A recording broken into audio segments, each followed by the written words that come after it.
వారి అభ్యర్థన మేరకు మన ముఖ్య అతిథి గారిని ప్రసంగించారు.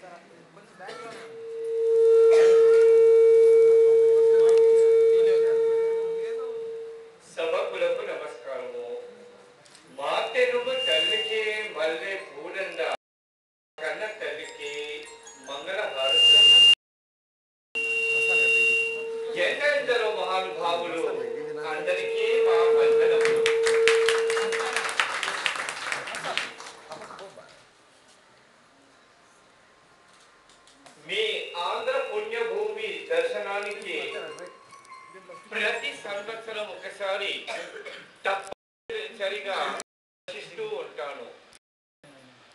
నేను వెళ్తాను ఎందుకంటే నిజమైన తెలుగు సంస్కృతి సంప్రదాయాలు, తెలుగు ఆచార వ్యవహారాలు, తెలుగు వాళ్ళ ఆహార విహారాలు, తెలుగు వాళ్ళ కట్టు, తెలుగు వాళ్ళ జుట్టు, తెలుగు వాళ్ళ తీరు, తెలుగు వాళ్ళ ముగ్గుల వరకు మేము ఎంతో అటువంటి పరిశోధన చేసి మా చిన్ని మారిషస్కి వెళ్ళి అక్కడ ఇటువంటి మహా తెలుగు సంస్కృతి కొంతవరకు చేయడానికి అందరికీ చెప్తూ ఉంటాము. మారిషస్ చిన్న దీవి. మారిషస్ అనేది భారత పుణ్యభూమిలో ఒక జిల్లా కాదు, ఒక గ్రామము కాదు. భారత పుణ్యభూమి దక్షిణ భాగానికి వెళ్తే దూరం దాదాపు 2000 కిలోమీటర్ దూరం సముద్ర మధ్యలో చిన్న చుక్కలాగా ఎంత పెద్దదో మారిషస్ దేశం అంటే 4 చుట్టూ సముద్రమే. మా పూజనీయులైన పూర్వీకులు మీ ఆంధ్ర పుణ్యభూమి నుంచి 150 సంవత్సరాల క్రితం సప్త సముద్రాలు దాటి మారిషస్ దేశానికి వెళ్ళి అక్కడే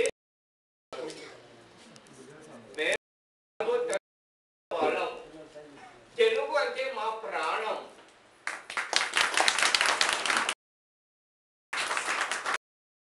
రామాయణ ఘట్టంలో సీతారాముల తెలుసు. మేము వర్ష దేశంలో మనము చేసితే ఆ తెలుగు కళామతని